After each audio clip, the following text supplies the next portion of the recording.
We should have planned this more, but Nah, we'll just wing it. Let's pull one out for our homies. All right. Hello, everyone.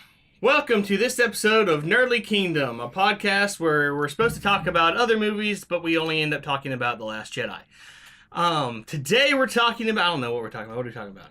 The Last Jedi. The Last Jedi. We're going to talk about The Last Jedi. Today we're talking about Christopher Robin. And the reason that made me think of The Last Jedi... No, okay. Christopher Robin, best movie ever. Done. End of podcast. I haven't seen Speaking it. of The Last Jedi, no, not really. Matt Smith's going to be in episode 9. Yeah. Is he going to be the Last Jedi? Yes. No. Then I'm disappointed. He's the last of the Jedi. He's the last of the He's the Jedi. only one of his race now, and... Ray dies in the first 10 minutes, and Yeah. Matt Smith, rises from her ashes. He's like, I regenerated! Like a phoenix.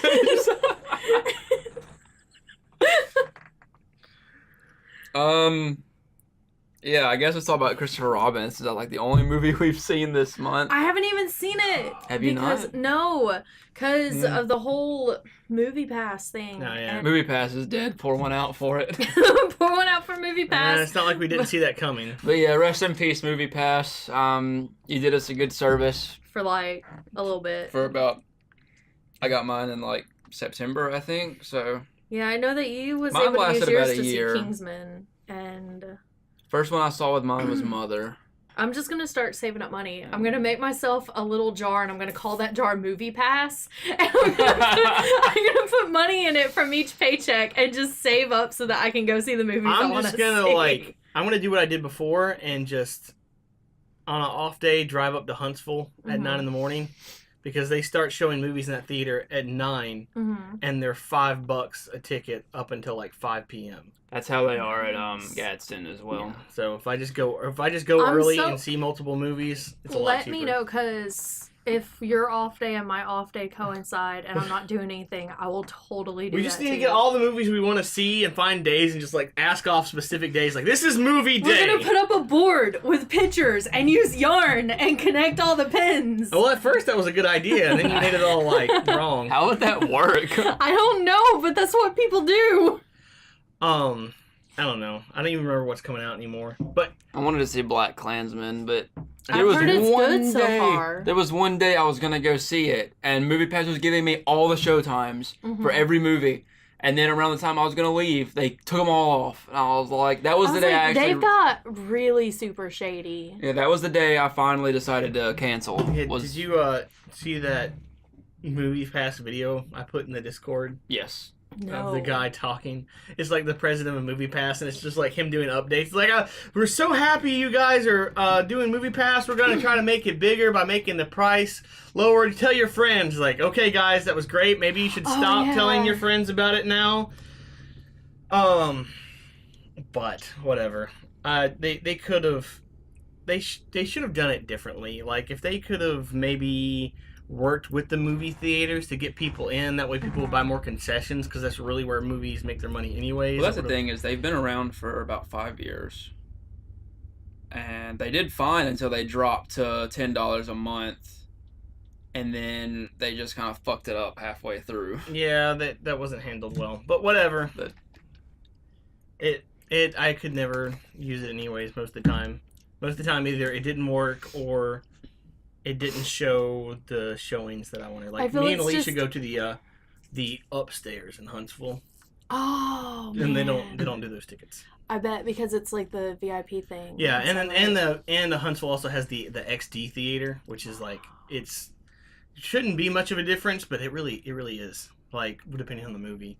I miss the high definition resolution movies, but some people are oh no, high frame rate. Yeah, it's oh no, frame rate existed for 3 years and then dropped off the map. It looks so good, but people are oh, it looks unnatural. It's no, it looks natural. See, it looks real, and you're everyone's the graphics of the movie are awful. I want it to look real, and they're oh no, this movie looks real. Can't have that. It's you need to make up your mind and stop being stupid. I liked it just because it felt like I was watching a play instead of a movie. I liked the stuff the that amount was of detail you could see in that was great. maybe if they implemented it to other things that weren't The Hobbit, because I think the biggest thing about The Hobbit was Yeah, I that thought it was great in The Hobbit. I was about to say why it was good because of The Hobbit. because I liked the It was the like stuff getting to where see a real life giant perform on a like, stage the stuff who was where playing a hobbit. the stuff where everything in frame is real and not CG looked fine. But then when you get into I like the see your CG, point. the CG stuff looked awful, but every other stuff, like the opening scene in the first Hobbit in Hobbiton, looked fantastic. I loved it. And it's kind of the same thing. The first Alice in Wonderland movie, I went with my aunt to see it, and we saw it in 3D because it's, we really wanted to see it in 3D.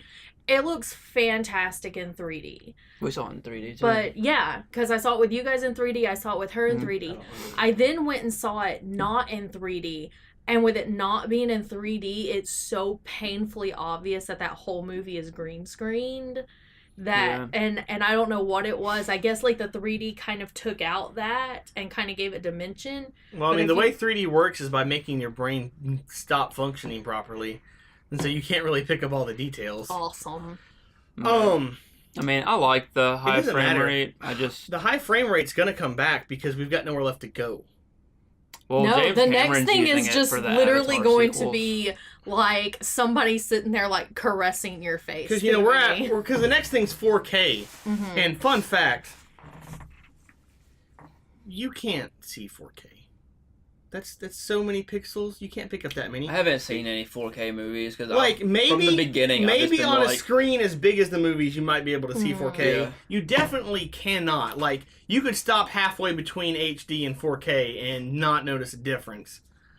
No, but I think But the thing is, we can't go up there anymore. We physically any more up than 4K is just gonna be wasted pixels. So the only thing left is 4D, which most theme parks already have. Yeah, that's gonna go down well. Is Is the high frame rate, Blu-rays. and I feel like the same thing's gonna happen with TV. Eventually, we're gonna get to the thing where the only place left to go is higher frame rates, and so they're just gonna slowly do it and advertise it as something better. Like, oh, we're at like 40 frame rates, and then everyone's gonna get used to that, and everyone's like, oh, we're at 50 now, and everyone's gonna get used to that, and eventually we'll get to 60, and the whole world will run on like what the computers have been doing since like the 1980s.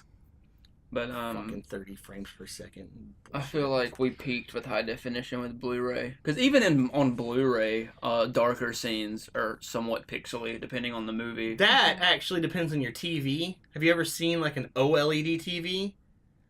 Like, because the problem with LEDs is like they have it's white backlit, and then they turn on the pixels for colors.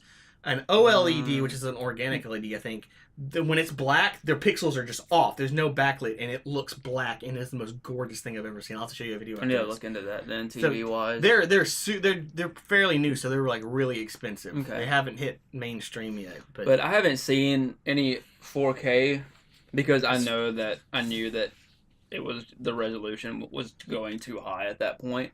We've gone too far. On a movie, I could see it. Maybe that's big enough. I don't know.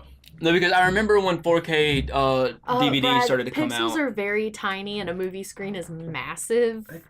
Yeah, but that's not. But Because I remember when 4K discs were coming out, and I was just like reading up on 4K, and I was like, it's not even Blu-ray's still gonna come out on top, and so far, I mean, a lot of other people prefer I Blu-ray mean, to 4K. it's so. I especially mean, me. you I'm have not to really- have a TV that can do 4K. Like, and that's just it's so unreasonably. The one that gets me is you do can that. get 4K 4K digitals. TV shopping, $500. Yeah. Yeah, it's a bit expensive for a TV. No, but with the I'm just high gonna frame sit over rate, here and look away and not talk about the high TV frame at rate's home. fine.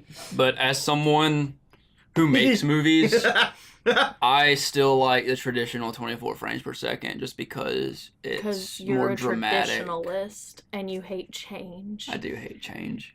Uh, It's just it's easier to work with, and That's true. That's it's more dramatic.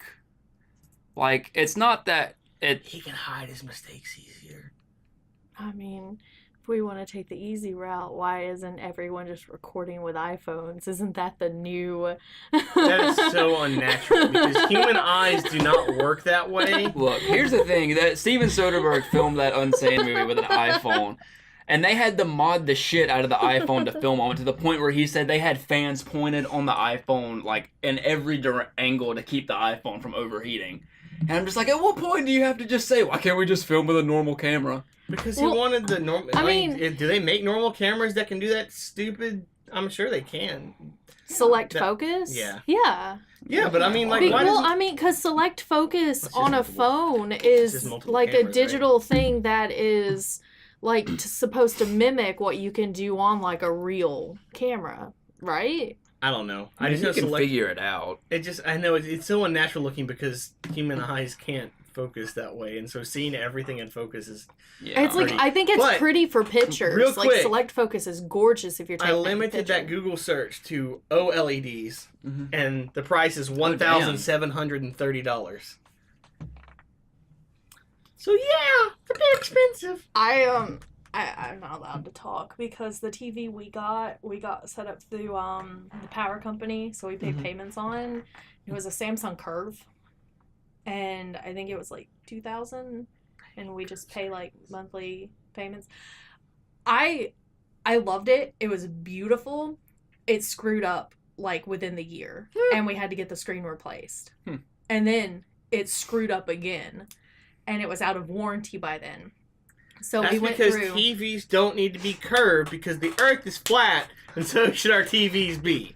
Well, so should our TVs be. Our satellite company, we have all of our like electronics insured through our satellite company now. And so when it messed up again, we called them, and they're like, "Oh yeah, it's like we can send out a replacement for like $50."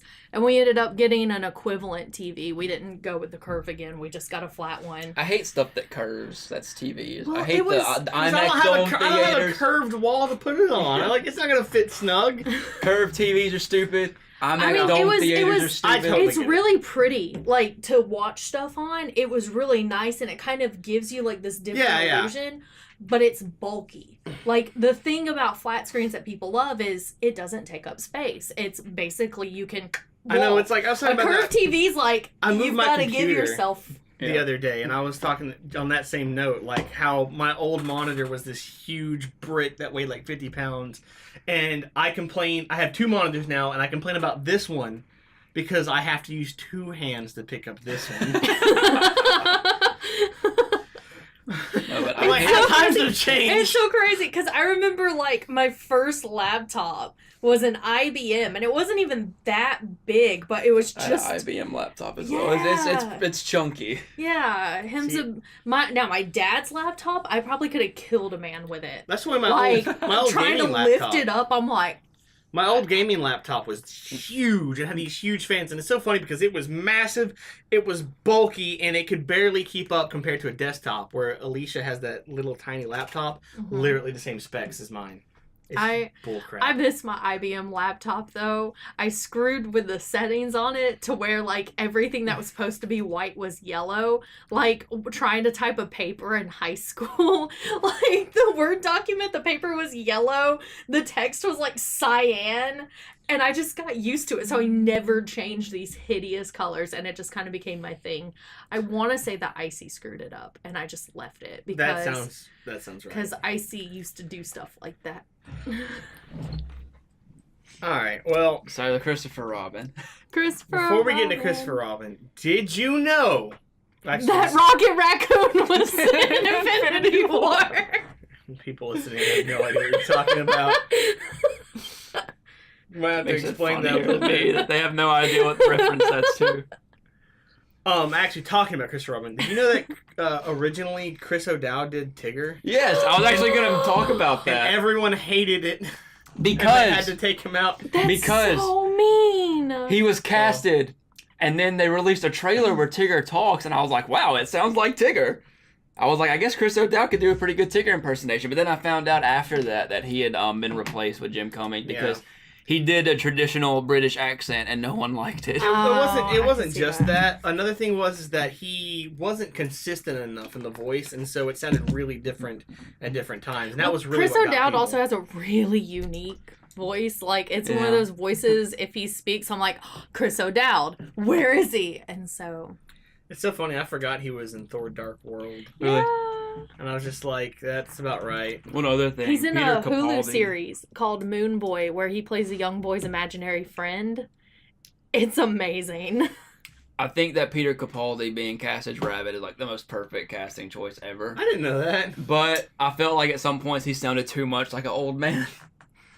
Like his Rabbit voice goes from sounding a little bit like Rabbit to just sounding like an old man at times. It's so funny. I worried Josh a little bit because I knew more about this movie than he did. And like, they're in the 100-acre woods and they're like, oh, let's look for the other, people. And he's like, where's Rabbit and Owl? And I was like, well, they were real animals, so they're dead now. And he's like, really? He's like, no!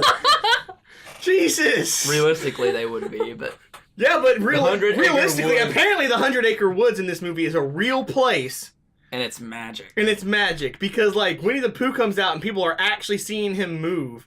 And I swear the people, it's a full-on Mighty Boosh reunion when that happens. Who was it that was doing it? Yeah. It was Mackenzie Crook was I there. don't know their real names. I know the other two, but I don't remember their names. Is Bainbridge? Some guy who's like always in it, but it's always the side character, like the cheese guy. The one who plays Harold Boom. Yes. And the pirate in Pirates of the Caribbean that's got the fake eye. They were all having a conversation because, like, one of them crashes the car. Well, spoilers, I guess. But one of them crashes the car when they see Pooh. And he hits a dude's stand, and a cop's like, what's happening? He's like, there's an animal! The stuffed animal is moving! He's like, you're crazy, and the cop's taking it. And then Pooh looks up and is like, bye! And they walk away, and he's like, you saw it! You saw it! He's like, I didn't see anything, nope, not a thing. He's like, no, you saw it! And they're arguing about this stuffed animal, and that's how they get away. And that's just really weird.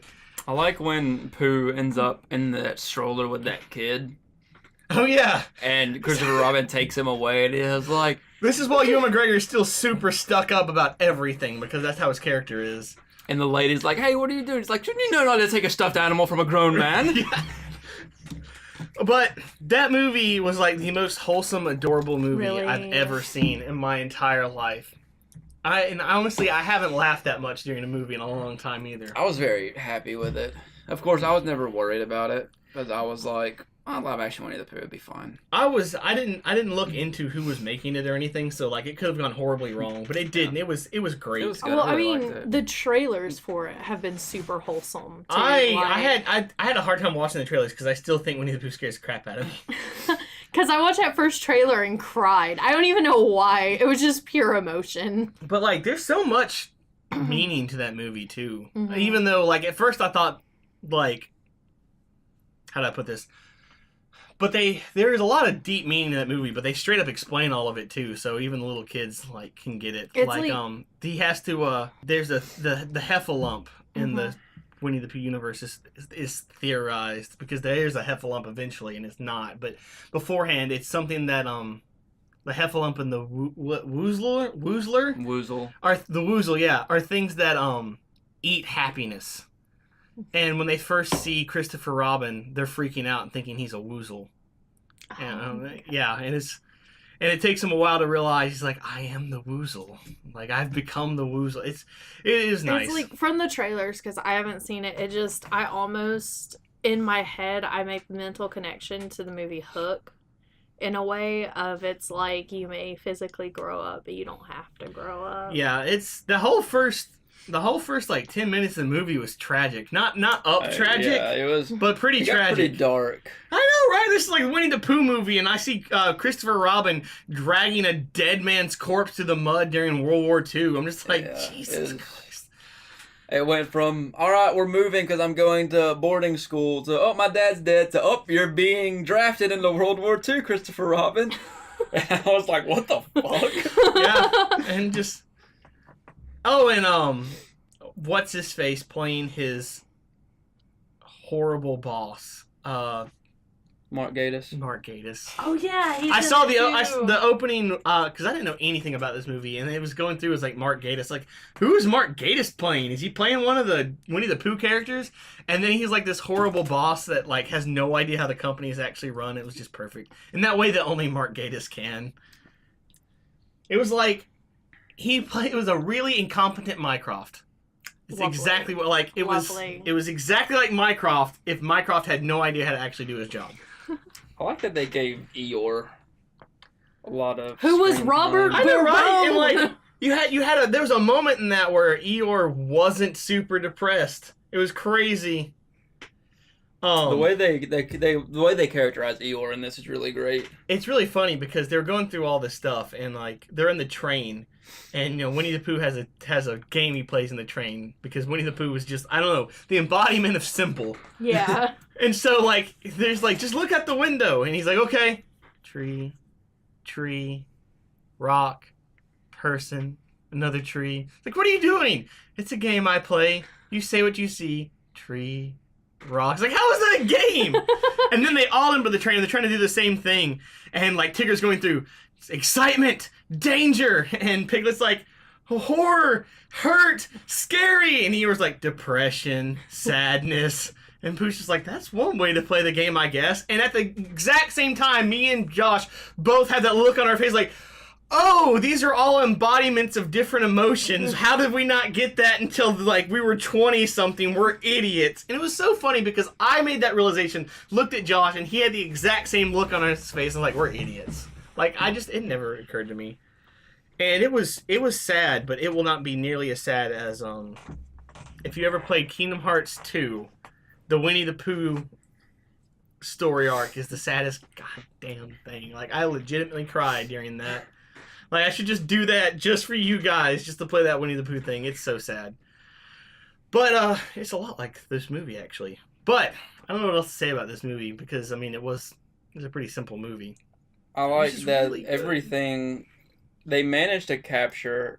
The writers did a really good job capturing the spirit of the characters and staying true to them. And I really enjoyed that. Like you said, the simplicity of Pooh, Eeyore. The first time you see Eeyore, he's just in a river being washed away to a waterfall.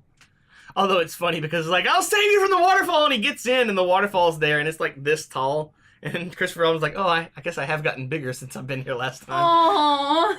There's just this really weird scene where when they go back into the 100 Acre Woods for the first time, it's really foggy and dark because all the happiness is gone.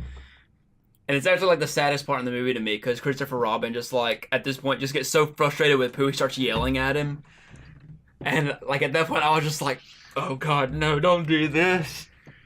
And then Pooh disappears and the whole scene turned to this weird David Lynchian it was weird horror because he's walking around Pooh, then he falls in this hole and it rains and it fills up. He falls in a woozle trap. And it rains and it floods and he's swimming around. I know, and he's drowning in the hole. And he's drowning and Pooh's in there and I'm just like, what the fuck is going on? It's this weird metaphoric symbolic sequence, but one you would find in a David Lynch horror film. Yeah. Not one you would find in a Winnie the Pooh movie. It got dark. That movie just didn't care. It did what it wanted. But Josh didn't care though. The important thing was that Tigger sang his song, and that's all that Josh cares about. Oh, Tigger got his song, and Pooh got his little workout song in there too. And nice. When we went to see The Hobbit, all Josh cared about was the fact that they actually sang the dishes song. Josh is like a human Winnie the Pooh. Josh is cuddly and very simple. Small of mind, big of heart. Small of mind and big of heart. Oh boy.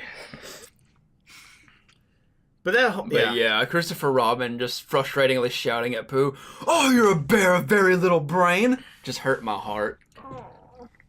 And Pooh's just the standing worst part there is when taking it. yeah, and then Pooh accepts it and just Pooh kind of accepts that he's worthless, and it's just it was really sad. It's really awful. This movie is really depressing now that I think back on it a little bit. It gets better. Yeah, it's it's not as bad as It's a Wonderful Life. Oh my god. But it was one of the best. I think it's my favorite movie I've seen all year, honestly. Maybe not the best movie I've seen all year, but it was my favorite movie to watch. Which is a distinction I can make, unlike some people. Which kind of your ladder. Brings us into the next thing we were going to talk about. How coming from us, I can't believe coming from us, the world, the media in general, I guess, is just nitpicking movies way too hard. Yeah. If we have to be the one to say that, it's gone too far. Because we're pretty nitpicky. Thing is, we nitpick, but I We're feel like, like we the talk about like this is the 100 things wrong with that movie. I really enjoyed it. Yeah, and it's like and that's the difference is that we're able to nitpick but still enjoy a movie and not let the nitpicks Yeah. overrule our general critique of what we're talking Yeah. about. But like for the most part, everyone else is just like, oh, this one scene I don't like. This whole movie's garbage. Yeah, I hate that, and it's starting to irritate me quite a bit. And I'm seeing it in like every review now, just about like, It's just- but not like Well, real it's- reviews, but it's- like YouTube reviewers. I I'd say think real it's reviews, because too. it's trendy to be cynical Yeah, now. exactly. That's Yeah. why The Greatest Showman had like a 14 the critic cool review and a thing- 98 audience review. The cool thing 'Cause is the cool to thing is that- dislike stuff, which I mean is something that's been said since like yeah, whatever, but it's like it's kind of going overboard now. It's it's not cool to be not cool. Yeah. stay in school, That's- kids. I think that was my thing with The Greatest Showman is that it was too much of a family movie, and God, so it I just still got- listen to that and so it soundtrack got- and cry. I did yesterday. I listened to Me that too. soundtrack. It's so funny we live in a society, and this is a complete joke, by the way, that a P.T. Barnum movie is a family movie. Yeah, That's a good point, actually. we don't have Um, anything to come back from on that. I mean, he's right, but I was gonna look up what Winnie the Pooh got in Rotten Tomatoes. Not that I really give a shit what Rotten Tomatoes thinks. Also, I'm what still- the hell is a Winnie? Like or Pooh? They call him Pooh, but he's the Pooh. So what's a Pooh? Like Well, there was I thought Pooh Bear was a thing, he's and Winnie. Winnie stands for like Winifred or Maybe? I don't know, but there was a- It's explained in the book. I have There was a point but- where they call him Winnie the Pooh. Like he calls him Pooh through most of that, and he goes, "Good night, Winnie the Pooh." And there was another time where me and Josh had the exact same realization, and we both look with this confused face, and he's like, "Are you trying to figure out what the Pooh means too?" I was like, "Yeah, what is that?" Okay, but anyways, Winnie. How do you spell Winnie? Winnie. Winnie. Winnie. How do you spell the? TEH. Welcome to 2008. Oh, that's right. It's called Christopher Robin. I don't know what I'm thinking. Why didn't anyone correct me? Christopher Robin. Bottom. Jesus. I got a 70 on the critics, 87 on the audience. Huh. It's odd. I guess it's because it's something that was already family friendly. He has his You know that own these were star on actually the Walk of designed- Fame. They were actually designed after the actual Christopher Robin toys. Yes, I knew That's that. why they look so old and shaggy, I was aware of it. which is nice actually. That's an interesting touch. To be fair, looking at this picture, Tigger does look like Chris O'Dowd. Like, look at that. Like, do you not Yeah, I see? guess. Do you see him in that? Like, A little bit. Yeah. maybe it's just the red hair. I don't know. Oscar Guerrero Silva, Mexican drug lord known for his Winnie Pooh alias. You're welcome. That's a fact that you didn't know about. Do you think about the fact that this movie is banned in what is it, China? Because it looks like their leader. He has banned all Winnie the Pooh stuff. Because, I well, remember. I know. it's because they made a meme saying that the leader looked like Winnie the Pooh years ago. So when this movie came out, they just straight up went ahead and banned it. Oh man, if you're listening, our Chinese listeners, which there actually is like our third largest following. Thank you. Yes, definitely. If you can find the bootleg of this movie, it's worth it. Do it. Maybe don't get arrested for it, but it's definitely worth watching, I think. But back to nitpicking movies. It's just like there's this one guy, I cannot remember how the article went, but he made a really good point. Initially, he went by the name of Edward Bear before changing it to Winnie. Edward the Pooh. The Winnie part of the Edward name Scissor came Bear. from a visit to the London Zoo, where Milne saw a black bear who had been named after the city of Winnipeg, Canada. Well, there you go. But what's the Pooh? He was named after a looking. swan. Wait, You scrolled past it. this is a very fine name for a swan. So it's right there. Yeah. What? They. I can't find it, but it's like the thing is though, and it's always been like this. It's just worse now. It's never been okay to think a family friendly movie was good. It's like anytime The Rock did something family friendly, it's like, I can't believe he'd stoop that low. It's like, stoop to what? Making movies for kids? That's a bad thing? God, Yeah. and those movies are so cute because it's one of those things I love because it kind of breaks a stereotype of like these super buff action. Yeah. Masculine. Yeah, because you've got The Rock who did the Tooth Fairy. Yeah, that's it. Vin Diesel Did The in The Pacifier. That was actually really That movie good. is fantastic. John Cena has done some family stuff. He I just don't get why has. people care so much. I mean, maybe they're not the best movies ever, but Well, It's the they're same not meant reason- to be. They're I know. It's like. I guess there's also a difference between a family-friendly movie and a kids movie, and there's Yeah. a kids movie, and then maybe that's the difference. But like, there was like, I don't know. I just don't understand why The Greatest Showman got such a low score. Like, and a lot of it was they were nitpicking weird things, like, because this is about nitpicking things like, oh, the music wasn't what's the word I'm looking for? Accurate for time Yeah, period. there's a specific word. A-hole cosplayers use it a lot. It wasn't yeah, me too. I can't think of it. It's a super simple word too. We're gonna remember it in like. Anyways, it wasn't period. I think that's it. And I'm like, who cares? Like, I don't want a 50s musical. I want a modern musical about something in the 50s. Fuck off. Well, and I mean, it's like, where was that? And people are like, this complaint? wasn't an accurate representation. It's like, yeah, that was the point.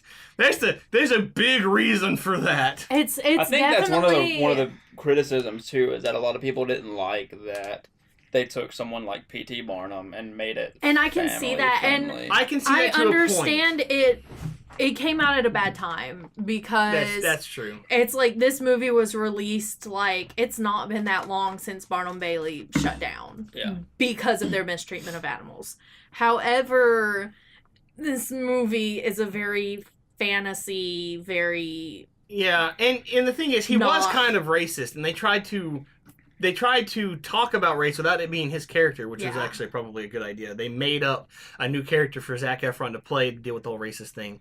But at the same time, if you make a movie about anyone before like 20 years ago, it's gonna be a racist person if he's white. That's the way the world That's just the works. way it goes. That's the problem. We're trying to fix that. Let us fix it. it's like it's not a historically accurate movie, I know. but they never It makes me wonder if they should have just changed the name to just not Barnum. Like they did. But that's just another thing too. Not hitting the table. Let's talk about this. Okay, look. Some people in the old times were racist. I saw something because Winston Churchill was a pretty big racist, and they were like Abraham Lincoln was a huge racist. and like in Lincoln and in Darkest Hour that doesn't come up, and it's like, well, a lot of people used to be racist, but we shouldn't let people's pasts like Well, I mean, interfere with you their can- accomplishments. you can use that same complaint with Hamilton. Yeah. It's like one of the main characters in it is Washington, and Washington is a highly glorified character in the Hamilton musical Mhm. and everything. Washington had like so many slaves, like so many. Mhm. And there is a deleted song where it's brought up that he did have them. But it's like it's kind of one of those things that's sung around, danced Yeah. around and not brought up because they're trying to get a very specific theme through the movie. And so they just kind of they have to funnel it through this theme and not let this other theme, and Yeah. But it's one of those it things kind of that, relies like, on that thing of you going, okay, because of history this person's a bad person, but this isn't a accurate About portrayal that, yeah. of I mean, I don't know. I feel like lately everyone's just so. Like, I feel like everyone's hunting now. Mhm. Like, everyone's just on a hunt to find one thing to accuse someone of something else in order to ruin their reputations or their character. Because, I don't know, like, we've gotten to this point where people are just, like, bloodthirsty for controversy. Well, Ruby Rose getting cast as Batwoman. I do not James understand Gunn. the problem with that one at all. James apparently Gunn. she's not gay enough, and apparently because straight women love her, she's not a good gay seems like portrayal. a And I'm good like, thing. I don't understand. It's like Ruby Rose is not a straight person. Like, I don't get it. And then people have started. It's weird because it started off. That was the whole complaint I ever saw was, that. And then it changed. Those same people started saying, well, she's just not good at acting. She's just not good at acting. And I was like, but that wasn't your initial complaint about it. And now it's brought in, I've seen people start saying it's because she's not Jewish and Batwoman's supposed to be Jewish. And I'm like, but that wasn't your initial complaint. And it's like, I've watched your first initial complaint be mad because you didn't feel she was the right gay woman and that she's not gay enough and that straight people like her too much and all of this. And now it's like, now that you've made that, it's like you're trying to find another reason that'll finally be like, okay, this is considered plausible or something. I have a very controversial opinion on the gay community. Oh, God. I don't mind them. I feel like everything they try to do in terms of representation is just ass backwards. And that they're hurting themselves. They are. That way. Well, whatever. But that's not the point of this podcast. Sure it is. Bring it. I mean, that's just all I have to say. Because a song may accidentally play. I'm having I feel like they're hurting their own cause that's by actually not all you have to say. demanding too much and expecting to, I don't know. On the same bit of nitpicking movies, you brought up the complaint about everyone saying that movies now are just political statements. Oh, yeah. I want to open that can of worms. That's one thing I've noticed, too, is that lately, over the last few years, a lot of people have been treating films like political statements and are trying to use films as political statements. Like, anytime, you have, like, straight actor cast as gay character or anywhere without there, like, there's this whole big deal about how it's unfair and it's making a statement about Hollywood not caring and... Like, I don't know, I wish we could go back to a time where everyone saw movies as art and entertainment, and not everything had to have been a big statement, because back to that, I read an article the other day so Lena Dunham was recently casted in Once Upon a Time in Hollywood, Tarantino's new movie. And he also cast Emile Hirsch in a role as well. I don't know who that is. I read this article where someone was saying that Quentin Tarantino casting Emile Hirsch and Lena Dunham in his new movie was him making a statement about him not caring about the Me Too movement. And he was just going to be casting abusers and making this huge statement about not caring and whatnot. And I'm just like, that's not it. Like, this is just Quentin Tarantino casting actors to do their jobs. Like, it's not like... I mean, yeah, Quentin Tarantino's a bit of an edgelord. Yeah. But it's not like he's doing it on purpose to piss people off. I mean, in their defense, if anyone was going to do something like that to piss other people off, it would be Quentin Tarantino. And another thing, too, Roman Polanski is going to be a character in that movie. Mm-hmm. And a lot of people I've noticed are freaking out about that. I'm just like, he was married to Sharon Tate at the time. Yeah. He was married to another person that's going to be a character in the movie when the movie takes place. So, like, it's not like Quentin Tarantino's going out of his way to make a movie just to piss off all the people watching his movie. Like, I there's still reasons stand by if for anyone it. was going to do it, it would be but it's edgelord not, Quentin Tarantino. I don't think he's doing it on purpose. But at the same time, I don't like Lena Dunham. I don't know who that is. But she was I'm not going to get pissy if she's in something that I like. I looked her up. I got no idea. Well, she was in a show called Girls. She claims to be a feminist, but she has a lot of problematic issues. Like Tina Fey?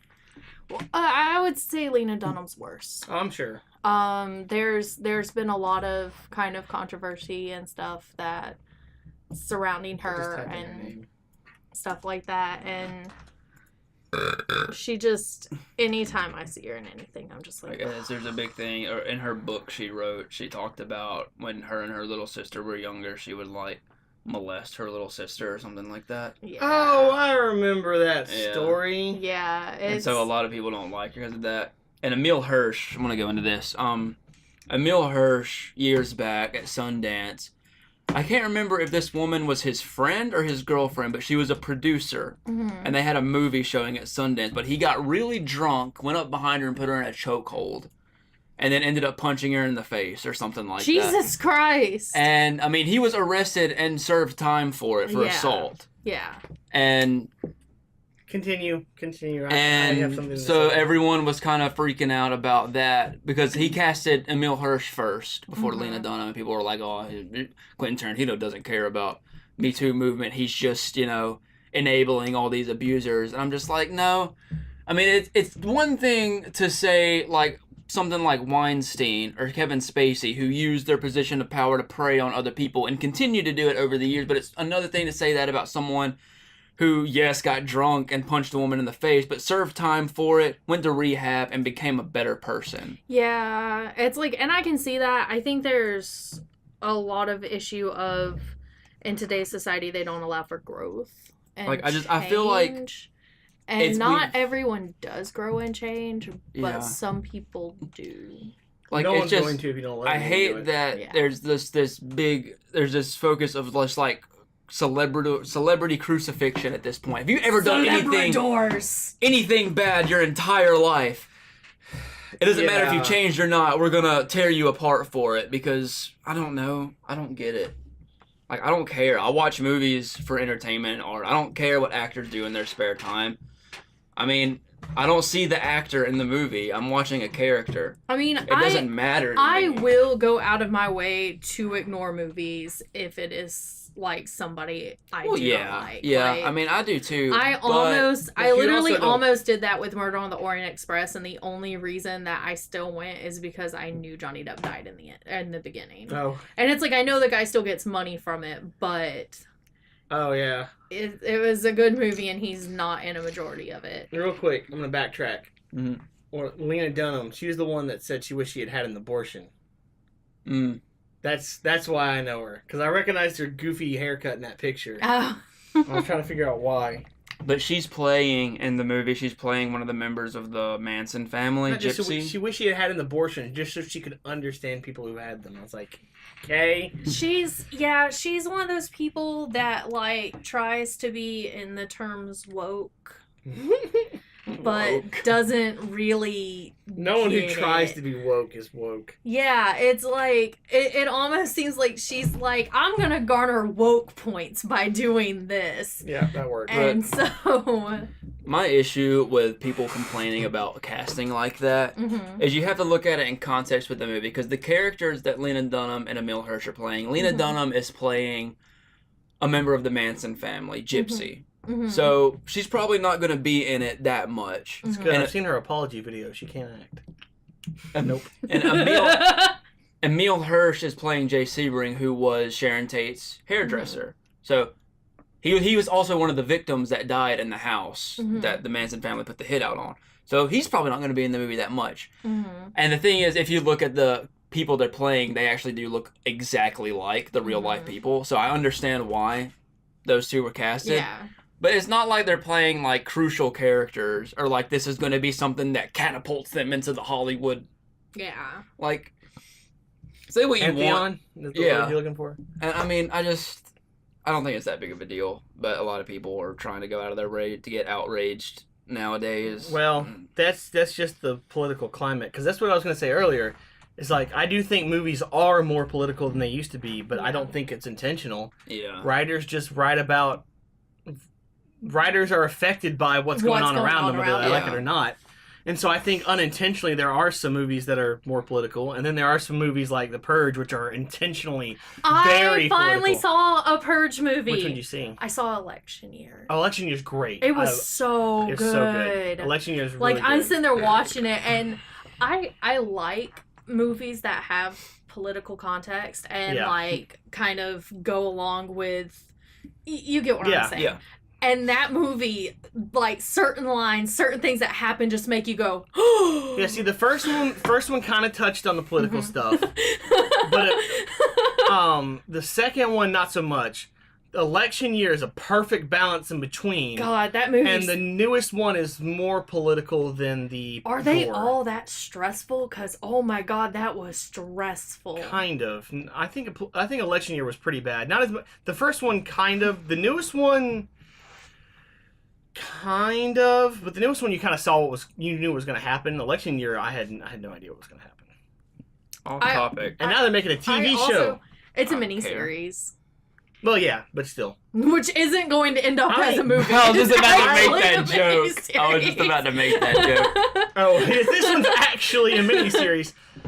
But don't care. I just love that they still found a way, because I know they were terrible people and I hated them and I hated their character, but by God, those entitled girls and like their cute little outfits and their little Have weapons. you seen? Yeah, you should watch Election Year. Screw the political content in it. Like Election Year is like, I'm not. It's a really I'm good not a thriller. fan. Yeah, I'm not a fan of like just straight up gore movies. But Election Year it just knows how to do it.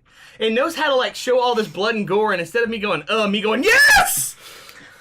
When I she don't got like gore. However, I will happily marathon every single Cube movie.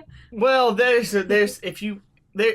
I want Alicia to see the ending of Cube Zero. That's the only reason. Like, it's Gotcha. all for that. But like, yeah, when she got hit by that car, I literally had to stop myself from standing up because I was so Like, excited. God, they were terrible. good. But man, they're like little outfits. I was like, oh my God. So it's kind of like Halloween. The newest one doesn't have as many fight scenes in it, but the ones it Mhm. does have are really good because it's like gangsters. And it had crossbones It's in it. Oh yeah, that's right. don't know It's his real gangsters name, versus That was a waste. Crips versus Blood. It's gangsters versus like ex-military people. It was rough. Speaking of Oh. real quick tangent, what a waste Crossbones was in the MCU. Why even have it be Crossbones? Could have been anyone else if you're only going to use him for 2 I seconds. Frank feel- Grillo, the actor, has been hinting at that his time in the MCU isn't over. He better damn not be, I because still- if they do the Dark Avengers, Hammer, whatever the other one's called, because apparently Thunderbolt. Thunderbolts, they've done this a lot in the Marvel Universe, apparently. Crossbones would be perfect for one of those people. Mhm.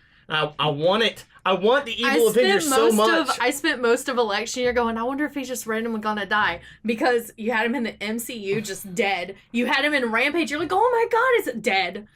And so I was just like, it's gonna happen again. It's gonna happen again. Oh, yeah, I watched. I think, wait, he's the guy helping her, right? Yeah. He's the main character in the second one. Really? Yeah. Second one, I haven't seen it, but I hear that it's good as far as the gore goes. The story's lame and the political content's just kind of weird. But other than that, it's good. God, It's that movie- basically. And the new founding fathers, Oh yeah, that's that came up and they're all talking and they're doing that prayer and I turned to my mom and said, that sounds about white. that. It's funny. That was pre-Trump. Like that was in the Yeah. first one. Like Yeah. they saw where our government was going and they Yeah. called it. Oh, like, yeah. goddamn. God, that whole scene, like if you don't watch anything, just the You whole should- founding You fathers. should watch. They, You should watch Election Year. it's a purge mass. Like they go to church Yeah. and everything. Mm. But it's like they believe it's kind of a human sacrifice sort of It's thing. hereditary. They all over kill again. the people to cleanse themselves and they think by purging others it makes them good. And I'm like, yeah, sounds about like, entitled white people right there and everything. And it's like They're not not only does it- terrorists. They're disturbed. yeah, because it's like Mm. not only does it give you that kind of cultish mentality that like religion can really tread the line on sometimes, Mm-hmm. but it also gives you that entitled mentality that white people can tread the line on. But all of that aside, it's just a fun movie to watch. That's the way the last one was too. Like it was. I enjoyed just watching it. I watched Jacob's Ladder recently. I haven't seen it. I don't mean, know I've never what seen that it is. before, but it's on Amazon Prime. And the description, like I'd known about it, but I finally watched it. The description was like a terrifying and haunting journey as a man navigates his dreams in mind with an ending you'll never see coming. And like halfway through the movie, I was like, I bet it's gonna end like this, and I was right. yeah. I've been on a kick recently We're good like that. watching. The only movie I haven't predicted recently was Hereditary. Oh, I still need to see that. Man, that movie caught me off guard. Multiple times. Mom didn't like it. I loved it. Was it because she couldn't predict it? It was just because she Me didn't. and Ma are both very good at. Oh yeah, I know. That's why I said that. The problem with it. How do I put this nicely? Mom, don't listen to this. Sorry, I love you. The pacing of Hereditary is very non-traditional, and I don't think she liked the change. I mean, Very non-traditional to the point like. well, I mean that can be a general complaint though. Like William just got through earlier complaining he doesn't like change because he hates high frame rates. So it's also one of those movies that you either need to be really paying attention to, or you need to see again. And I totally get why people don't like it because the first like 3/4 of that movie, you're like, this movie is about nothing. Very slow burning. But the thing is, the last fourth of that movie, you realize that the whole time they were telling you what you needed to know. You just didn't know what to look for. And going through that movie a second time is like just mind blowing. I love movies that do that though. That a lot of people hate that. Where it's like there's this huge twist and you're like, oh my god, I didn't see it coming, and then come to find out you should have seen it coming, but you didn't. It's very much what Hereditary is. And Hereditary does require a little bit of knowledge of occult stuff because they don't really explain anything. They give you the clues. Like, for example, like... a clue! And a lot of occult things, the act of sacrificing someone, specifically via beheading, is thought to make you or a specific person healthier, which is a huge deal in that movie. And if you didn't know that, you'll be like, I don't get what's happening, because they don't really explain that. Also, and it's one of those things. I totally get why she wouldn't like it. But anyways, I interrupted you. You were about to say something. I don't know if you knew what it was. I was just gonna say I've been recently kind of on a binge of watching LGBT romantic comedies, which are a completely different universe than hetero romantic comedies. It's because hetero romantic comedies are still like... Well, it's because... based off of non-realistic kind of like... Well, and it's not even that. It's like in a hetero love story. He's a nerd and he's a Chad. Who's gonna win? Basically, and it's one of those things.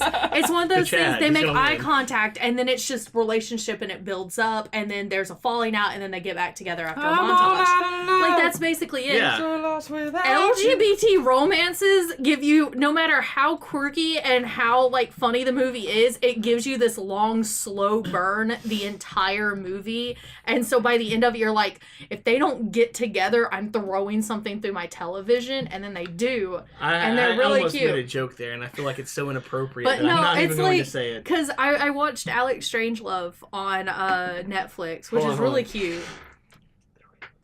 Oh, Jesus! I'm telling you, that's exactly what happens. I'm telling you. Yes. Have you seen Blue is the Warmest Color? No. I haven't finished it because I couldn't finish the lesbian sex scenes because I got uncomfortable. Well, so did those actresses. Yeah. It's long. It's a long scene. Well, and the director pretty much forced them to actually like have sex with each other on camera. That's prostitution. Yeah, and neither of them were very comfortable. That's why it's awkward. Like I was like 15 minutes in, and I was like, "Is this gonna end anytime soon?" But yeah, it's like did that really add anything to that movie? Because the LGBT it's supposed to make it more realistic. I don't think you need to see that for it to be more realistic. I didn't think so. On the hand of one of the things that the LGBT community is not happy about, because it's on Twitter a lot about that, is that is a big complaint about that movie, is that the actresses were forced into situations that they were not comfortable doing. And that's was it a straight white man making that movie? Yeah. I'm pretty sure. Oh boy! I mean, I'm pretty sure. If you make a movie about lesbians to the point where you're making a straight white male me uncomfortable, you messed up. You know, in a really kind of messed up way, you're not wrong. I know. It's like because I was like, this is having a straight white guy make a lesbian movie is kind of like having a Tumblr user making a gay fan fiction movie. They're gonna take it too far. There's a point where it stops. There's a point where it stops being stops being passion and becomes fetishizing, and you don't want that kind of person making that movie, unless you know it's gonna come out in like Pornhub, and then in which case you definitely want them making that kind of movie. Rocket Raccoon and Squirrel Girl porn. Oh Jesus Christ! Why did you have to bring that into existence? Does that count as bestiality? Like, where's the line drawn there? I don't know. But anyway, that's some furry shit there. I watched Black Mass recently. And I was like, this is a good movie and all, but you mean to tell me I have to accept that Johnny Depp and Benedict Cumberbatch are brothers? Well, Johnny Depp was just... They look nothing alike. Johnny Depp was just dropped as a child. on an ugly stick. He looks like he's dropped in that movie because his head's kind of flat. It was an okay movie, though. I mean, I liked it. How was Equalizer 2? Didn't you see that? Yeah, I did. It was an action movie. I mean, I liked it about enough as I did the first one, where it's interesting enough to where it's memorable, but it's still very generic at the same time. Yeah, well, I mean, there's nothing wrong with a generic action movie. Sometimes that's what you need. It's so weird, though, that those two movies specifically, I saw them by complete accident in theaters. Oh boy, yeah, Yeah. he's got that look. But I liked it. I'm getting kind of tired of Pedro Pascal playing turncoat characters, though. I totally know who that is. He plays. He was the bad guy. He was Whiskey in Kingsman. Yeah. The one with the lasso. The cool guy that you're like, you just screwed everyone over, but I still deep down kind of root for you. It turns just out a to be little a bad bit. guy. Oh, I hated him the whole movie. I And loved him then that Equalizer, The whole whole movie. movie didn't like him. He was the one that was not advertised in the trailer, and Channing Tatum was, and then it ended up reversing because Channing Tatum's barely in that movie, and he's in Yeah, the that's whole weird. movie. But They he's better a be making character. another Kingsman. He's in They are. Equalizer too, and They're I also was in talks of like, the series. as soon as he came up on screen, I was like, I bet he's gonna be the bad guy, and yep, sure enough, he was secret bad What guy. a terrible typecast. At least it's not like, oh, he's gonna die. Yeah, and I was just like, Got well, Sean Bean beat. I don't know. I like Denzel's character in those movies because he keeps to himself. He drinks tea, he reads books, and then he goes and kicks some ass. And I'm like, that's the life. You can't tell He me that's can't not be how he- 007. He's not white. I want Idris Should we But talk he's, about that? We should. I want Idris Elba to be 007. Yeah. Did you see that video I posted about I that? don't know. Like, a lot of people say that. I don't see him as 007 just because he's black, and James Bond can't be black. I just don't see him in I that think role. The Roll. actress who played Bill, It depends Bill on the- Potts in Doctor Yeah, but Who, which said she 007? wants to be James Bond. And they said, don't you mean Jamie? And she goes, I just got through playing a character named Bill. I think I can play a character named James. And I was like, I love you. You can do anything you want. Hold on. I mean, I don't care enough about James Bond for it to be like a big deal if he does get That's cast. fair. 'Cause, I mean, I don't Because focus on that. he's nothing like he's nothing like the Daniel Craig James Bond. Granted, Daniel Craig's nothing like the other James Bond. He's a very like PTSD style James Bond. But he's very. I think Idris Elba would be a better version of the Pierce Brosnan James Bond. I really do. Yeah, I see that. He would be like that, except he would be a likable character. It'd be fucking crazy, right? And I get the point. James Bond isn't really supposed to be a likable character most of the time, but like, they let Sean Connery be 007, and everyone's like, Sean Connery's the iconic 007. No, he's not. Sean Connery isn't playing James Bond. Sean Connery is playing Sean Connery and using the name James Bond. So at that point, I feel like we can do whatever the hell we want. I he was the I first, feel, so he didn't really even have much I character feel, to begin especially with. if it's a Was he character. the first? Sean Connery was the first, yeah. I feel I'm if gonna it's a go back to that character page. who has literally changed faces and actors over time, that you can't just be like, well, he's supposed to be white. I'm like, he's different people. I'm pretty sure it'll be okay. I think it would be great. As someone that's seen, like, almost every single James Bond movie, except for that last one, just because I missed it in theaters and I meant to go see it. And I love Daniel Craig's because it's a much more... Hulu. Yeah, It's on I Hulu. should watch it. It's a much more... I need to watch Spectre just because Andrew Scott's in it. He was That's the first, important he was the to first me. James Bond. I guess that's why they say he's the iconic James Bond. He was Because that's the only He's the one. worst. The only James Bond movies He I've was the seen. I've seen Doctor No. I've seen GoldenEye. I've seen Casino Royale, and I've seen Skyfall. I've seen all of Pierce Brosnan's.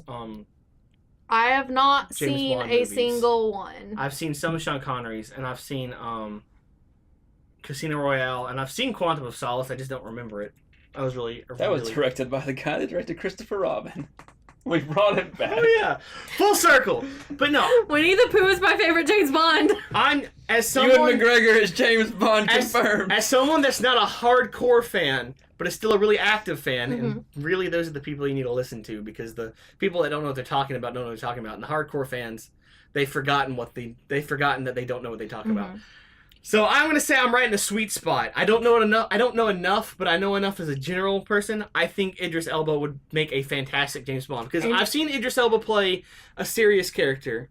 I've seen him play... I'm trying to remember what I've seen him play a serious character, and I had it and I lost it. I've seen him play a completely not serious character, Prometheus.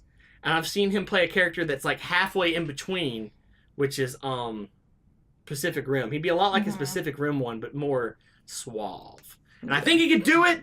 But not to mention, it's a great way to purge fandoms of toxic fans. Like, coming from the Doctor Who fandom. Yeah, but that's not what producers It's like, want. it is a great way to purge toxic fans out of your fandom and bring in other people. I don't get people's problem with that. Speaking of diversity, I think the whole issue with the Doctor Who thing is there's always going to be the controversy of who they pick, no matter what. But this one was And yeah, exactly. big. This one was the same thing. Just I think this one wouldn't have been as bad if it wasn't already going to be bad. I watched her Comic-Con panel, and she's going to be so great. Just listening to her talk, I'm like, I cannot wait to hear you in the Doctor role. I recently accidentally saw an episode of Doctor Who, and it was good enough that it wanted me to get back into it. Yay, which episode? Star Please Wars. watch the season. Heaven's Fall or something like that. Or Heaven something. He's in the tower being chased by the spooky thing, and he's just in a time loop over and over again. Ow, my leg. Which season? Who's his companion? He didn't have one. Oh. Is it Capaldi? Yeah. Okay. It's after Clara's gone, because he talks to Clara, but she's not there the whole time. What Anyways, was that episode called? I have a diversity complaint. Go for it. Okay, white guy. What is your diversity complaint? Okay, so everyone is the name of it. everyone at Lucasfilm was like, "Oh, we're gonna make Star Wars more diverse. We got black characters and Asian characters and No, not female Heaven. And yet Finn and Poe are still not gay. and female leading characters." Hold on, I'll find That it. doesn't mean anything in the Star Wars universe. Why can't we have more alien lead characters? Yeah, it is Heaven Sent. Like, I mean, I'd like to see more alien characters in Star Wars that are leads. I agree. I had that same issue with Doctor Who, actually. Yeah. Because, like, in the old Doctor Who, they looked awful, but they had alien characters. They had Yeah. robot characters. And like, they had other companions, and now the companions, they almost got away from them, and they didn't. The companions have fallen into the whole eye candy bit. But it's like, look Like, at sure, they might have good personalities and well-written characters, but it doesn't change the fact that you hire them for eye candy. But look at See, that's Last one thing Jedi. I love about Bill. It's like, Bill's gorgeous. Don't Yeah. get me wrong. I'm not But it's calling not her traditional. ugly. But it's like, she's also not there to be a pretty face. Yeah. She's there. I put Bill kind of similar to Donna. Yeah. In a way, it's like, and I haven't seen a companion like that since Donna, where you actually, it takes it back to the Davies, where you really see a character grow. Yeah, I will admit, like, even with all the eye candies, I think all of the companions held up on their own, even Martha. Martha's character does grow a lot. Yes, but I agree, and the problem is that she was really written that way. She just came in at a bad time too. No, the first few episodes, the whole love triangle thing didn't fit, and Mm-hmm. I haven't gotten over that, and I never will. But especially since she heard that the love triangle stuff contaminates really good episodes, like the Shakespeare episode. Mhm. But even But in then, the end, she realizes it and she leaves on her own. she's also just the easiest to make fun of, so I go for that. But yeah, you should please. If But you yes, don't watch it, I you just watch agree. these Look at the episodes. Resistance in The Last Jedi. They're all human beings except for Admiral Akbar. Admiral Akbar is the only alien in the Resistance. How is that possible? This is why The Orville is a great show. Yes, Because- actually. That's a good point. The Orville. Dang. The three things we always end up bringing it back to: The Last Jedi and Orville. Have you seen the trailer for the new season of I The have Orville? not. When this is over, we should watch it. But I'd like to see more of that in the new Star Wars movie, because I know, like, we've got it's Star Wars. We have a woman lead character, a black lead character, an Asian lead character, and then they cast a new black woman in episode 9, Mhm. and we're getting like we're getting some diversity in the Resistance. But that doesn't really mean anything unless in Well, the I think- universe. Unless there's some aliens. In And there. I get that. They really should bring in some aliens and stuff like that. I think they're so focused on human diversity because human diversity is a representation Yeah. for people actually watching it, for actual Yeah. Star Wars fans. You don't have an alien in the audience that looks like Admiral Akbar going, "Finally, myself on screen!" You don't But- understand Admiral Akbar fans. So, I relate but more no- to Admiral Akbar. But no, it's like Drop your they're dead. trying to Yes. But it's like they're trying to get a representation so that the fan base can see themselves. Well, yeah, on I understand screen. that too. But at the same time, I just feel like they this should be add more aliens. aliens. I mean, the best. But yeah, The Orville's doing a really good job That's of not true. only showing a diverse cast for the fans, for people to be able to look and say, "Oh my god," but there's also a colorful cast of aliens, non-humans. yeah, and the best they've done in the What's Star Wars J.J. universe. Abrams' phone number? Does it matter? I'm gonna call him. He's gonna write this movie, start directing it, and then hire someone else to do it. I'm gonna I call got him. this. Look, And what be like, you need hey, to do. we need more aliens in your resistance, What you need to do is call Bill Murray, because you can find Bill Murray's number, then tell Bill Murray to connect you to someone else, and just play the degrees up to J.J. Abrams. Bill Murray might do it too. That's the funny thing about Bill Murray.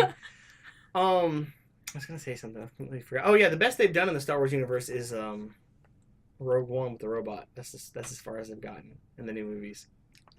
I wish I was a robot. You've insulted all the fans Well, that there's- go opening night dressed as Admiral Akbar. No, I didn't. I'm just kidding. Well, there's a And if robot I in Han did, Solo. good. Whatever. Oh, there was one other thing I wanted to bring up because Ewan McGregor, and it ties into this. They have created a Broadway stage performance of Moulin Rouge. I remember you And talking What? about that. Moulin Rouge is now a Broadway, Oh, because Stage they can. and it's Oh. the part that Ewan McGregor played is played by, and I never get his last name right, but Aaron Enjolras Oh. from Les Mis. That And- guy whose face I don't like. That's rude. I don't know why. Like every time he always looks like he's trying so hard to be super serious all the time, and it bothers me. Well, for I some saw him reason. in Grease live, and he doesn't look like that at all. I still thought he But looked like they that. have What is added his name in Les Mis? Enjolras, Okay, yeah. enchilada. Yeah, I still can't say that, and so we just call him enchilada. That's how I separate the actors in Les Mis. I say, okay, They- that's the guy who looks too serious. That's the guy with the really big mouth. They turned, they combined the songs "Bad Romance" by Lady Gaga and "Toxic" by Britney Spears and turned it into a tango song in it. Nice. And I'm like, I actually a person recorded it. But that's so I have not it on- period. You can't have those songs and not I in the know. right time period. I Oh, was God, going to bring that boom. up earlier. However, they have also moved the Green Fairy scene Yeah. to a later part, and he gets drunk and sings Chandelier by Sia. The I'm Gonna Swing from the Oh. Chandelier. And I'm like, they used the song properly! I was told that at work, and it made me really emotional, and I said I need to hear that. So if you're listening and you can find any sort of recording of him singing Chandelier, please send it to us. How come Moulin Rouge didn't get yelled at for not being period? Because it wasn't made now. And I guess- Rotten Tomatoes didn't exist back then. So it's still got a score. I think it did. Shut up. Let's find out. Moulin Rouge was nominated for Best Picture the year it came out. Greatest- Mhm. Didn't Greatest Showman get some nominations too, though? Not for Best Picture. They got That's some original rude. song nominations. It has a 76 on Rotten Tomatoes. But the songs in it aren't period. I still haven't seen Greatest Showman. You should. It is the greatest show. I have it, and every time I'm just like, I'm finally gonna watch it today. By the time I grab it, I don't feel like watching it anymore. I was looking at the bad reviews. I kind of will give him that one. It's like this movie just uses whirling dervishes to make the plot look like it's actually moving. I was like, I'll give you Isn't that. that kind of the Greatest Showman as well, though? Yeah, I'll give you that one. But that's a musical. Yeah, that's For true. the That's the most thing. part, that's a musical. That's what a musical That's what is. musical does. Because you don't have time to plot. I was You're like, did singing. Ian write that? I mean, 'Cause, sit right here, isn't tell that me, his what is not the- open that thing? door. What is the plot of Across the Universe? The Beatles made music. There you go. Beatles songs, but better. You just haven't listened to the right Beatles song. Well, no, Lori listening well, that to might be true, but Lori my point is, watching I that know one those bowling Beatles songs. scene Yeah. that I've just seen a face. I watched that religiously. Like I just don't. I have nothing against the Beatles. I just don't like their particular way of singing. It's they're like, a rip off of the Monkees, Jesus and Christ. I'll never understand that. The Monkees and the Beatles are completely different bands. I say that, Well, I know, yeah, but I say that to The annoy Monkees Brent. were made as a TV show to be a comedy of what trying to be a band like the Beatles starting off would be. Mhm. And so they were based off the Beatles. They had the look in the first Which few I know that's the episodes. thing. Like that's why I But never. other than that, yeah, no, they're nothing. That's they're why nothing- I've never just- understood. I used I to know. say that Anytime too. really one's bad. brought It's up, so the other funny, is. too. And I like both. I listen to both Beatles and the Monkees, and I'm just like, I They're don't not the same. understand what No, the they're- similarities are that they're not always the brought same. up There are none. Because even in Walk Hard, there's a scene where they're with the Beatles, and The Monkees aren't even a real band. they're one of the guys that's I like, know. I don't think you're better than the Monkees. Or he's like, I think the Monkees are a lot better, or something like that in Walk Hard. And Well, I'm the just like, reason they were big bands at the time. I That's guess why. Like so. if you talk to Mom, it was the whole big thing. Granted, But- there were the Beatles, and then there was Davy Jones featuring the Monkees. See, Davy Jones isn't even the one. I love Mike so much. The one with the hat. He's my favorite. Yeah, he left because the songs weren't political enough. They all hated each other by the end of it. I mean, I could see that though. But it's because it was The a TV. Beatles It was a kind TV of show, and they never planned on touring. And once they got big, they kind of had to. But it's like reading interviews, like of like some of them now. I You need can to kind give of you them. you can You kind need to of get the Monkees. I think you will adore that show. It comes on TV. We record it. It's the best show ever. No, Honestly, the because- Monkees. Okay, so We're gonna get really off topic it's now. it's but okay. It's okay. So It's that time of the Disney, podcast. back when the Jonas Brothers were big, Disney made a Jonas Brothers TV show, and I'm not talking about the one that actually got popular. Yeah. They this one was just called Jonas, right? yeah, they did one first. You know his name is Jonas? He's carrying the wheel. Thanks for that. Thanks for all you've shown us. Anyways. But the first show that they tested out, it lasted like a few episodes, maybe a season, I don't know, and then they changed it into that like kind of Zoe 101 feel crap, whatever that was. Yeah. But the first one was very kids sitcom like. And it had the exact same feel of the Monkees, but modern day. Like, it was similar jokes, like those little quirky, cheesy jokes. They all lived together in their, like, house and everything. And I watched that first episode, I was like, oh my god, it's like a modern day Monkees for kids. This is great. And then Disney did away with it. I was like, you guys are trash. The Monkees is really funny because there are a lot of filmmakers that credit, like, how they do things to the Monkees because the Monkees recorded stuff the way no one else had at the time. Mhm. And it's so funny because if you go back and ask them about it, it's like, it's because we were all the lowest paid people and we didn't know what the hell we were doing. And I love the fact that people that didn't know what they were doing just did what they wanted Sam, and became a thing. Like, apparently they were what popularized the intentionally crappy jump cuts. mhm. But at the time, they weren't meant to be intentionally crappy. They It's just were just what really, they really bad at it, and it became so funny that it became its own trope, and that's Well, hilarious. Sam to me. Raimi is credited with a lot of innovation and stuff because of a lot of the rigs that he created to record the first Evil Dead movie. There was a lot of things that had to be done. He didn't really have a big budget, so he like sketched out, okay, I need this to be done. How am I going to record this on the budget I Necessity is the mother have? of invention. And it's like a lot of his stuff was like really ingenious, perfected, and is still used today. The That's Monkees. why the Beatles is such a big band, because they innovated a lot of modern music. That's You true. just had to bring this recording. back to the Beatles. No, being great, didn't you? I'll give him that. Like No, the yeah, Beatles, it's true. the Beatles were one of the first bands I know of that There's a transcended their own genre. Mhm. Like they changed their whole sound. Everyone was like, "That's fine." There's They a were the reason first to why popularize the Beatles are popularize popular. albums as well, because prior to that, Really? records were still just singles, That's hard to imagine. and What a waste! Like, they were the ones that really focused on creating entire albums. dang, that's a big step. So But I mean, there's a reason why the Beatles are still huge to this day. Oh, yeah. It's like non-fans are going to get frustrated by that, You know- but there is a reason they are still popular, The- and it's you know, because they weren't bad. the Monkees is considered in like in social, I say social circles, it's not what I'm looking for, like social justice circles. That sounds bad. What's the word? Social activist, I guess is the better Yeah. term.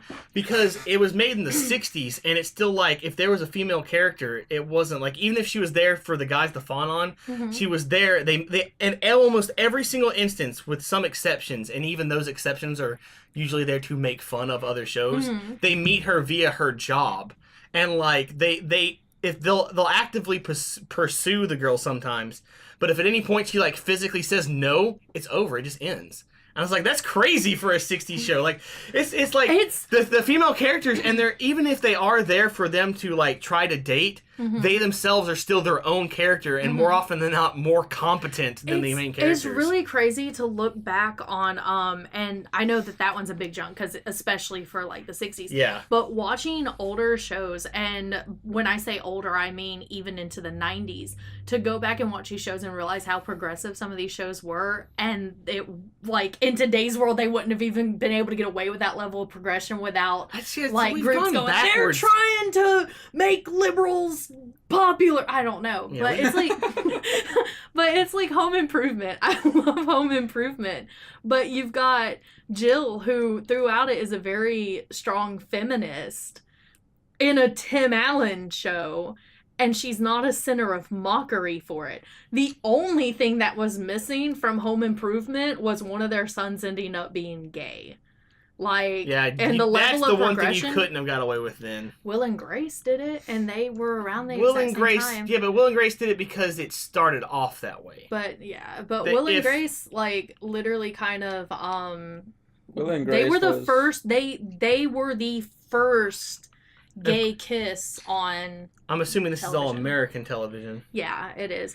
Well, I think original Roseanne had a coming out scene in it, so it's like, I feel like British television is what made us who we are. Like, the first time and I go back to this a lot, Yeah. the first time you meet Captain Jack, the first thing he does is hit on a girl, and then immediately hits on a guy. Bah! And then by the end of the Guy's butt. episode, you find out that he will hit on anything regardless of race. Like, by the end of the episode, he has become a pansexual. And I'm just like, okay, cool. And like, because he's not the gay character, he's a character. He's Captain Jack. Who is also gay. And it just becomes a thing. Well, and like, the thing is I love because they a don't lot let- of that yeah. has to do with how John Barrowman carries that character. That's as well. very true. In the scene, Chris Eccleston's last episode, actually, he gives a speech to Rose and kisses her, turns around, gives a speech to the doctor and kisses him. That's true. John Barrowman made it a point that he kissed both of them the exact same way, to where both of them were both serious and both like loving kisses, because he didn't want one to be him and Rose to be this way and then him and the doctor to be funny. It's like he made it a point. Said in one of the bloopers he kissed the doctor harder and took him to the ground. John and Barrowman. stuff, but that's John Barrowman. John Barrowman would not be. I know he's he's not an outlier and does not count. That's why he acts in British shows. He wouldn't be allowed to do that crap over here. He'd be arrested. He's in Arrow. That's true. He probably doesn't pull the same crap though. I don't know, but because like the stuff he does in the filming of Torchwood, yeah, that's full on sexual harassment. Like, well, yeah, because he probably knows his audience though. And he knows the people that he's with. Yeah, it's like that's what I mean by the people he works with. He knows who he's working with, and he knows what he instead can of get it being one of those things where they're like, oh, I can't. It's like it's one of those things. Let me tell you what happened. This is so funny. This is the greatest. It's kind of. In a way of how we're able to joke with each other, but we can't make those jokes, like, because we know each other. But that's why this makes you think. I think it was J.J. Abrams talking about how he wanted a gay character in Star Wars, but he wanted to make sure he did it right. And I think that's the best point to bring up. He wanted it to be like a Captain Jack character. He didn't want to throw in a gay character and people like go, oh, that's the gay character. Because then you just end up with a token gay character. You want to make a character and then be like, oh, that character is also gay. They kind of did it in Han Solo. Not gay, but weird. Lando? Yeah, that was Lando is super a Captain Jack type character. I know. Like, I wish. I mean, I love that movie. It's not a great movie. I still wish can't it'd been believe better. people got mad whenever they were like, yeah, Lando's kind of implied pan, and they're like, gayness in my Star Wars. It's like, and I was did like, you have you watch met the original Star Wars Like, Han.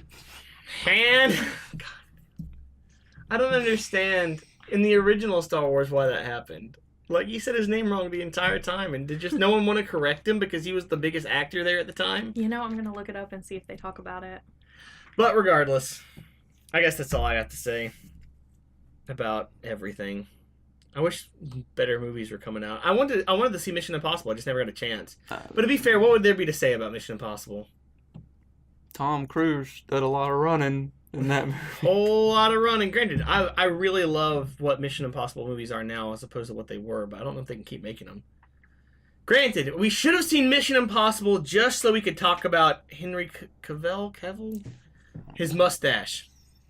I need to see that just because I have to give Paramount my money because that level of pettiness deserves my money. The fact that they are the reason that Justice League had to blow that much money on that terrible To be fair, CGI. maybe they were just like, maybe the movie's fine the way it is. You don't need to do reshoots. Because trust me, they didn't need to do reshoots. But it's like they went to him and they were like, hey, I know, it's like, but... can he shave it? And you guys use like a prosthetic beard because it'd be easier for you guys to just put a fake beard on him, which is true, than us have to try and CGI it off. And Paramount's like, no, we want to see how this goes. No. It's under contract. What scenes did they reshoot besides the first hippopotamus scene? Like the whole ending. Just The fight scene. That's got to be the worst intro to any movie ever of all time. I get what he was trying to do. He didn't do it. But Oh, wow, that's a flip. This person goes, just going to point out that all the characters in the series except Chewie, who doesn't really talk, Lando's the only one who really knows Han. So it's likely everyone else is just mispronouncing it and Han's too polite to correct them. Maybe. I think that falls apart with the Han Solo movie, but sure. I don't want to see the new Mission Impossible movie because there's a scene in the trailer where Henry Cavill loads his arms. Yes, and his beard appears. And it's not in the movie, and I don't want to see it because that's the coolest part of the trailer. Is it not in the movie? That The wouldn't scene be- is, but the sound effects The aren't. sound effects wouldn't be. Who cares? It was cool. He goes, and I was like, hell yes, he's about to fight. I would love like a Kill Bill style movie where they use sound effects like that. Like it's like full on Michael Jackson was the music best. video style Anytime sound I went effects. to Like they just use gun noises for people Every doing time anything. I've been to the movies this summer and that trailer has come on, I've been excited because I get really excited to see Why that don't one I you- scene. stare at his Okay. face because you know if you watch his face during that punch, his beard grows. Does Like it? he goes from being a bit more clean shaving to at the end of it full scruff. I didn't know that. And it's like Punching halfway makes through you the a man. It's like halfway through the scene, he like SpongeBob's it, like just. Ugh. See, But that's- is that, I get is that so all they excited had to do in watching- Mulan? He has this whole song, and all they had to do was cock their arms, and he could have made him That a was man. just, every time that trailer would come up, I would get so excited just because of the Okay. scene. And it was so cool. Why don't you should just make an edit of it and make the whole scene like that. And then we'll make another edit of it where we're doing mouth sound effects for it. Chick, chick, boom, boom, pow, pow, punch, punch. I like this idea. It was just so cool.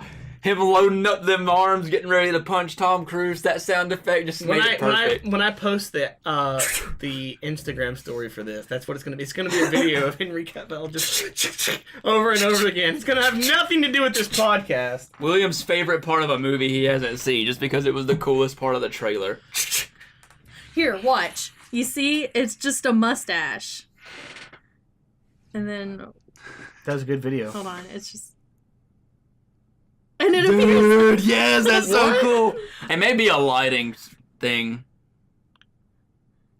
I think it is a lighting thing, but still, that makes it even more cooler. That when it loads his Who arm, his notices beard that? grows. Oh my gosh! Speaking of noticing things you shouldn't notice, Gifts are a reason, like, people are able to I have nitpick something to stuff talk like about, that but we now. are not going to talk about on this podcast. So let's go ahead and wrap up this podcast. Yo, yiggity, yo! Let's fight. Jesus Christ, we need to start recording like the actual video of these.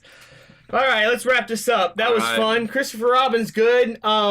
You shouldn't nitpick movies so much, and if you hear that from us, you know it's true. Political statements are in movies for a reason. Get Lori over needs yourself. a soundtrack to the new Moulin Rouge. Let's Stat. pour one out for James Gunn. Yeet.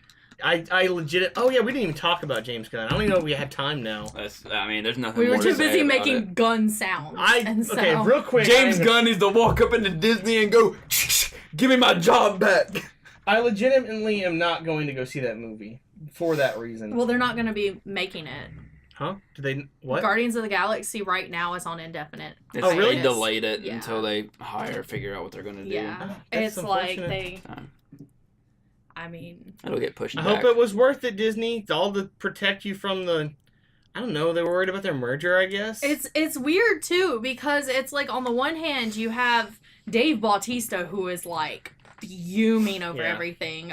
Chris Pratt showed his support. Zoe Saldana has voiced hers. Karen Gillian, the whole cast. On the flip side, Chris Evans has unfollowed James Gunn. Robert Downey Jr. has unfollowed James Gunn. Tom Hiddleston came back on Twitter, unfollowed him, and then because he doesn't post anything. I don't know how people are able to catch stuff like that.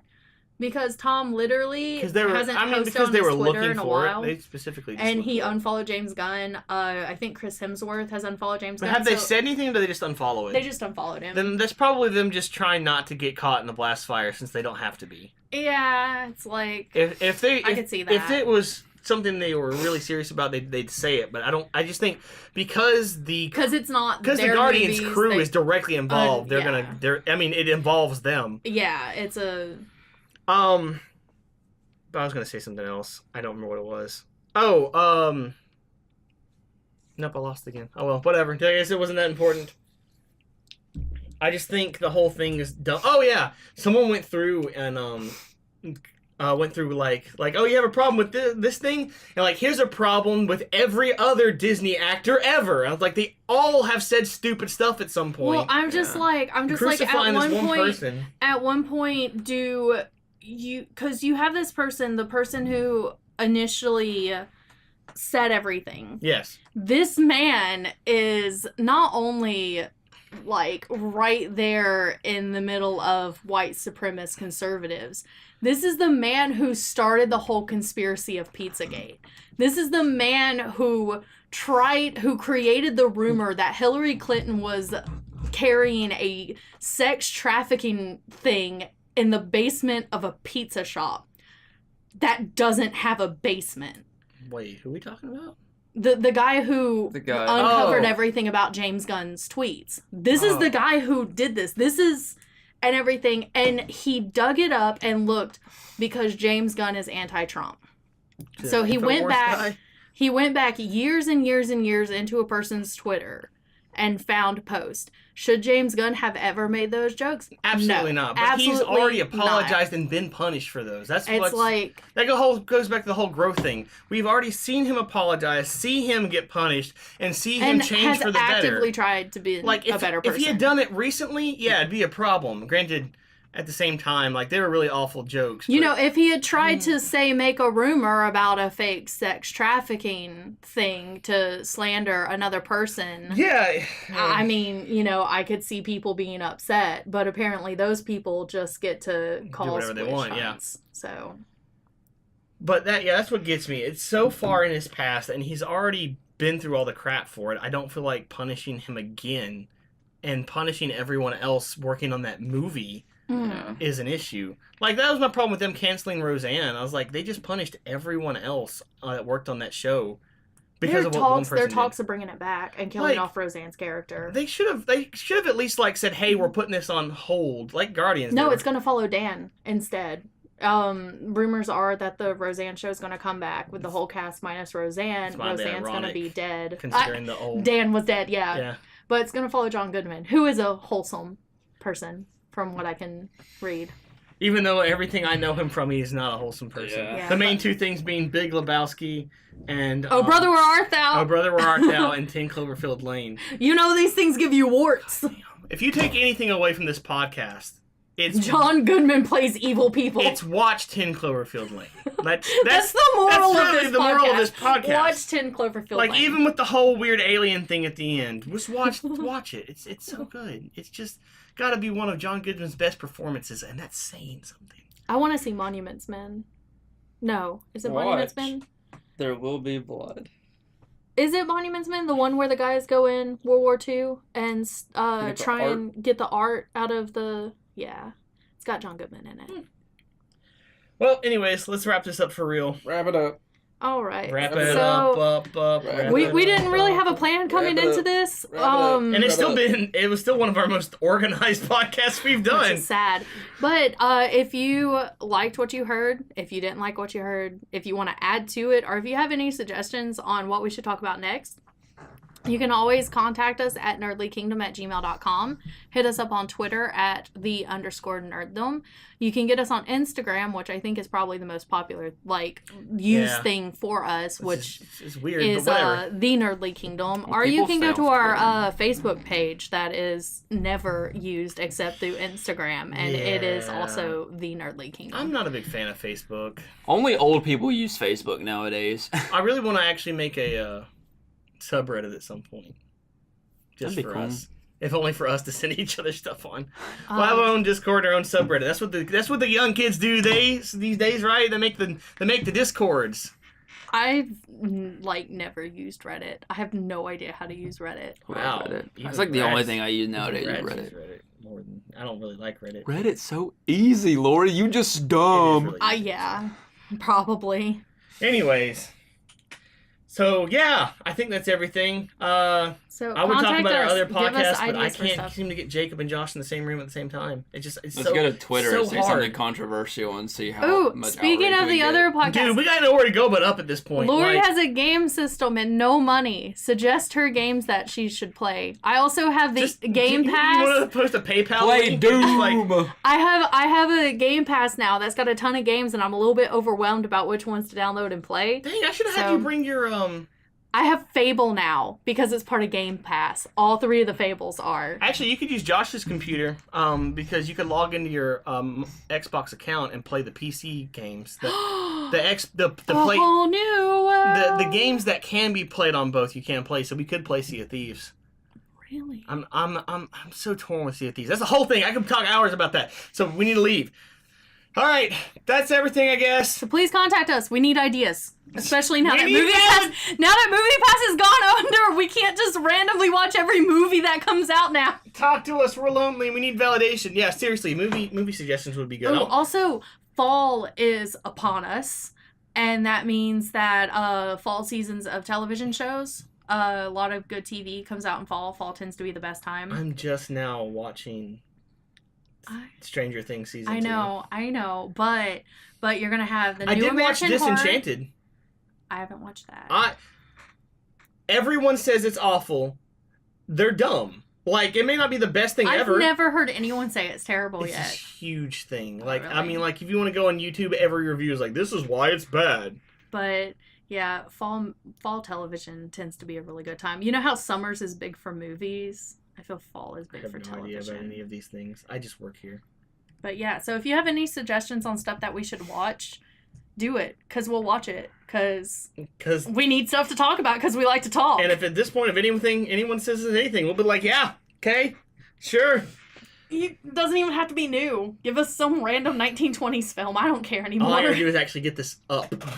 It's been hard lately. I still haven't got the last one up. I don't know. There's 2 that are on Josh's computer that are kind of corrupt because of the way the whole computer died thing, and I might be able to fix them. I have the one, and it's so bad, I don't know if that one will ever actually go up. One day you may get lost episode. It's a likely Whenever thing at we're this big point. and famous, we'll post them. Or just when I get a chance. I definitely won't be editing this one. I've got to prepare for a D&D game tonight. Yeet. So anyways, Oh, nice. that's Yes, it. Contact us. Be our friends. Love us. Thank you. All right, let's go eat. Yes. Hey, gonna eat up on the young bitches.